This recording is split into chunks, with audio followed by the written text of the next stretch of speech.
పుష్ప లాంటి మూవీకి they gave national award అంటే this deserves a national award for sure. ఎవరా రాజమౌళి అన్నట్టు తీసాడు బోయపాటి అయితే నెక్స్ట్ లెవెల్ అన్నమాట. అఖండ 1 కొంచెం న్యాచురల్ గా ఉంది, ఇది కొంచెం టూ మచ్ ఓవర్ అనిపించింది. వచ్చేటప్పుడు ఒకరు చెవులో డెసిబెల్స్ దాటాయి, బీపీ లిమిట్ దాటిందని చెప్తున్నారు. కైలాసం వెళ్ళి శివన్ని చూసినట్టుంది. యావరేజ్ అఖండ 1 అంత లేదా? అఖండ 1 బాగుంది భయ, మరి టూ మచ్ ఉంది. అంటే దీనిలో ఏం తక్కువైందా ఎక్కువైందా? టూ మచ్ అంటే టూ మచ్ గ్రాఫిక్స్, యాక్షన్ ఎక్కువ ఉంది, అంతేమి అనిపించలేదు నాకైతే. అంటే ఎమోషన్ అఖండ 1లో ఉంది కదా, అఖండ 1 కొంచెం న్యాచురల్ గా ఉంది, ఇది కొంచెం టూ మచ్ ఓవర్ అనిపించింది. ఉంది అంటే రేంజ్ లో పెట్టాడా బోయపాటి? బాలయ్య టైమింగ్ అంటే స్క్రీన్ ప్రెజెన్స్ చాలా తక్కువ ఉన్నట్టు అనిపిస్తుంది. అంటే ఒక రేంజ్ లో పెట్టాడా ఫైట్లు? చాలా Boyapati fights. VFX are the highlights. ట్రైలర్లో అంత తెలియలేదు కానీ బట్ మూవీలో స్క్రీన్ మీద it was really good. Akhanda 1 కంటే బాగుందా? Yes definitely. బాలయ్య ఎలా ఉన్నాడు? ఆసమ్. ఫైట్స్ ఎలా ఉన్నాయి madam? They were powerful. Okay, అంటే హిందూ ధర్మం గురించి ఎలా చూపించారు? అల్టిమేట్ అండి. ఐ థింక్ పుష్ప లాంటి మూవీకి దే గేవ్ నేషనల్ అవార్డ్ అంటే this deserves a national award for sure. కొంతమంది ఫైట్స్ ఓవర్ ఉన్నాయండి. నో సార్, కావాల్సినట్టే పెట్టారు, దట్ వాస్ ఫెయిర్ గేమ్. అంటే ఇప్పుడు అఖండ 1లో ఒక ఎమోషన్ క్యారీ అయ్యింది కదా మేడం, ఇందులో ఎమోషన్ ఉందా, ఓన్లీ ఎలివేషన్స్ ఉన్నాయి? No everything was balanced very well. ఆవిడ కూడా రోల్ ఉంది, it's not just a song, it was very nice. He did a good job too. ఒక ముక్కలో చెప్పండి అఖండ 2 ఎలా ఉంది? Deserves a national award, blockbuster. Akhanda 1లో కొంచెం ఎమోషన్ క్యారీ అయింది కదా, అదే ఎమోషన్ సెకండ్లో కూడా క్యారీ అయింది. సెకండ్లో కూడా ఎమోషన్స్ క్యారీ అవుతాయి. You will enjoy the movie. Fights logics తో చూడకండి, you will enjoy the movie అంతే. గ్రాఫిక్స్ ఎలా ఉంది? గ్రాఫిక్స్ అన్ని బాగుంది. పార్ట్ 3 అని ఏమీ చెప్పలేదు. ఓకే, నేషనల్ వైడ్ రిలీజ్ అయింది కదా, ఆ రేంజ్ కంటెంట్ ఉందా? అన్ని పాన్ ఇండియా కానీ కాదు కానీ మూవీ చాలా బాగుంది. మ్యూజిక్ ఎలా అనిపించింది? సీట్లు దద్దరిల్లాయి లోపల. వచ్చేటప్పుడు ఒకరు చెవులో డెసిబెల్స్ దాటాయి, బీపీ లిమిట్ దాటిందని చెప్తున్నారు. సో యా, నిజంగా చెప్పండి అఖండ తాండవం ఎలా ఉంది? తాండవించాడు బాలయ్య.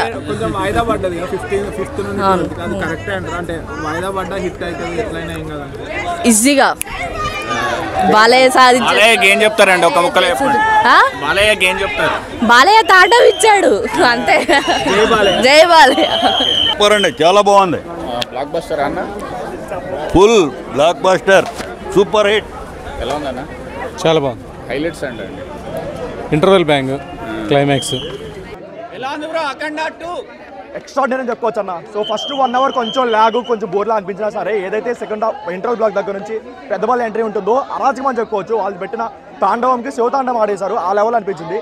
అండ్ మెయిన్గా చెప్పుకోవాల్సింది ఏంటంటే ఫస్ట్ హాఫ్ వరకు కొంచెం ల్యాగ్, కొంచెం బోర్లా అనిపించినా సరే, ఓకే ఇదేనా అఖండాన్ని ఎందుకో అనవసరంగా తీశారు సెకండ్ పార్ట్ అనిపించినా సరే, ఏదైతే సెకండ్ హాఫ్ స్టార్ట్ అవుతుందో అక్కడ నుంచి నెక్స్ట్ లెవెల్ అన్న. మీకు ఏదైతే 1.5 అవర్ సెకండ్ హాఫ్ ఉంటుందో ఎక్కడ కూడా ఒక 1 మినిట్ కూడా ఎక్కడ బోర్ కొట్టదు. ఆ లెవెల్ డైలాగ్స్ అయితే పడ్డాయి. డైలాగ్స్ అయినా, ఎలివేషన్స్ అయినా సరే, లేదంటే బాలయ్య గారి స్క్రీన్ ప్రెజెన్స్ అయినా సరే నెక్స్ట్ లెవెల్ వర్కౌట్ అయింది ప్రతిదీ కూడా. ఇప్పుడు ఎలా అంటే ఒక తల్లి గురించి చెప్పే డైలాగ్స్ అయినా, లేదంటే ఒక శివుడి గురించి చెప్పే డైలాగ్స్ అయినా, అన్నింటికంటే మెయిన్ సనాతన గురించి చెప్పే డైలాగ్స్ ప్రతిదీ కూడా చేతులు ఎలా పెట్టుకుని చూస్తారు ఆడియన్స్ అయితే, ఆ లెవెల్ వర్కౌట్ అయితే అయింది. కాకపోతే ఓన్లీ డ్రాబ్యాక్ ఏంటంటే ఆ ఫస్ట్ హాఫ్ కొంచెం బాగుంది, ఎండింగ్ కూడా ఇంకా ఏదైనా కొంచెం గ్రిప్పింగ్ ఇచ్చిన బాగుండదు అనిపించింది, ఒక రొటీన్ ఎండింగ్లా అనిపించింది.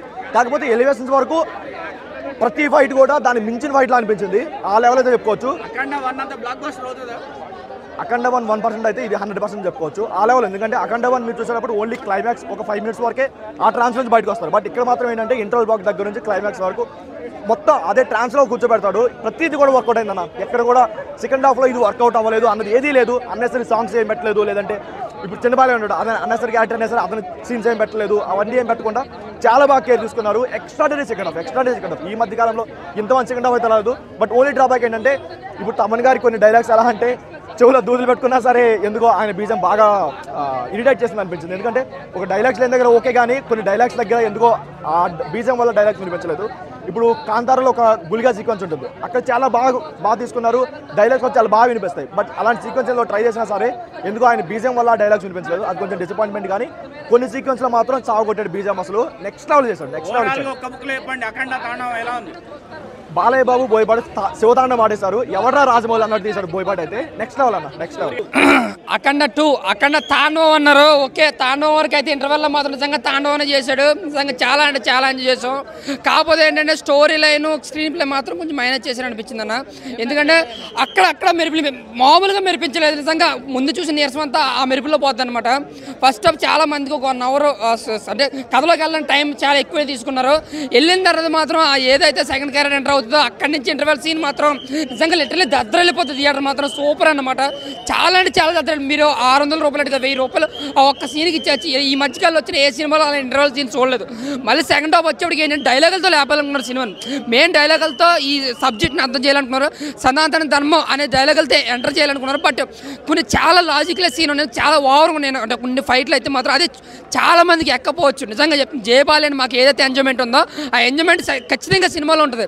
కాకపోతే ఏంటంటే వాళ్ళు చేసిన హైప్కి ఆ స్టోరీకి సంబంధం లేదు. అంటే కొన్ని చాలా లాజికల్ సీన్లు ఓపెన్గా చెప్పాలంటే. అంటే బాలయ్య గారి సినిమా బోయపాటి సినిమా ఇలాగే ఉంటుంది అనుకుంటే ఇంకా అలా చూడటమే. లేదు మనకు సబ్జెక్ట్ కావాలనుకుంటే ఈ సినిమా చాలా మందికి నచ్చకపోవచ్చు. సో ఓవరాల్ ఆ వరకు చూసుకుంటే ఒక యావరేజ్ ఫిలిం అన్నాను. అఖండ 2 ఇప్పుడే అఖండ తాండవం చూస్తున్నాను. సినిమాకు పోయి వచ్చినట్లేదు, దేవాలయానికి వెళ్ళి వచ్చినట్టుంది. సనాతన ధర్మం గురించి చిన్నపిల్లలకు కూడా అర్థమయ్యే విధంగా చాలా మంచిగా చెప్పాడు బోయపాటి. డైరెక్టర్లకు ఒకటే ఛాలెంజ్ చేస్తున్నా, బాలయ్య బాబుని ఇంతకన్నా బ్రూటల్గా, ఇంతకన్నా వైలెంట్గా, ఇంతకన్నా రూత్లెస్గా చూపించిన డైరెక్టర్స్కి lifetime settlement. Boyapati Balayya Babu combination next level అని చెప్పొచ్చు. First 30 minutes Balayya Babu dialogues, pre interval scene and last 30 minutes అయితే మీరు అసలు నెవర్ ఎక్స్పెక్ట్ చేయరు. మన ఈ క్లైమాక్స్ అయితే ఈ డికెట్లో వచ్చిన one of the best climax అని చెప్పచ్చు. లేట్ చేయకుండా అఖండ తాండవంని అసలు మీరు థియేటర్లోనే చూడండి. తమనన్న బీజేఎం కాదు కొట్టింది, దేవాలయానికి వెళ్ళి భజనలు కొడతారు చూసారా, అట్లా కొట్టాడు. లాస్ట్ క్లైమాక్స్ అయితే మీరు లేచి డ్యాన్స్ చేయకపోతే మీరు ఏదంటే అది అంత బాగుంది సినిమా. అఖండకి మించి ఉంది. ఎక్కడ డ్రాగ్ లేకుండా, ఎక్కడ లాగ్ లేకుండా ప్రతి సీను, ప్రతి మ్యూజిక్, ప్రతి బీజిఎం గూస్ బంప్స్ వచ్చాయి. నెగిటివ్ రివ్యూస్ చెప్పే వాళ్ళకి ఏం చెప్తారు? నెగిటివ్ రివ్యూస్ చెప్పేవాళ్ళు దయచేసి మీరు చెప్పాలనుకున్నది హిందూ ధర్మం గురించి చెప్పండి, దయచేసి సినిమా గురించి చెప్పండి. దయచేసి ఎవరు కూడా సినిమా చూసి మన యొక్క సనాతన హైందవ ధర్మం గురించి చెప్తే నెగిటివ్ చెప్పాల్సిన అవసరం లేదు. ప్రతి ఒక్కరు దయచేసి దండం పెడుతున్నాను. పబ్లిక్ నెగిటివ్ ఎవరు ఉండరు. అది చెప్పాలనుకునే వాళ్ళు ఫస్ట్ సినిమా చూసి మాట్లాడండి. అఖండ 2 ఎలా ఉంది? నేను ఒకటే చెప్తున్నా, నేను ఒక మెగా ఫ్యాన్గా ఒక బాలకృష్ణ సినిమా చూసిన చెప్తున్నా. బాలకృష్ణ చరిత్రలో ఒక 1000 కోట్ల బడ్జెట్ కొట్టేస్తుంది, ఇది రికార్డు కొడుతుంది. ఎందుకంటే అంత బాగుంది సినిమా. ఇది ఒక మంచి సెన్సేషన్ సినిమా అని చెప్పొచ్చు. మన బోయపాటి గారికి ముందుగా హ్యాట్సాప్ చెప్పాలి, అంత బాగా తీసిండు. అఖండ లెజెండ్ ఒక సినిమా, తర్వాత అఖండ 2 ఇది ఒక 1000 కోట్ల ప్రాపర్టీ అని చెప్పొచ్చు. అంత బాగుంది సినిమా, బొమ్మ అదిరిపోయింది. ఇది ఒక పెద్ద బ్లాక్ బస్టర్, చరిత్రలో నిలిచిపోతుంది. జై బాలయ్య.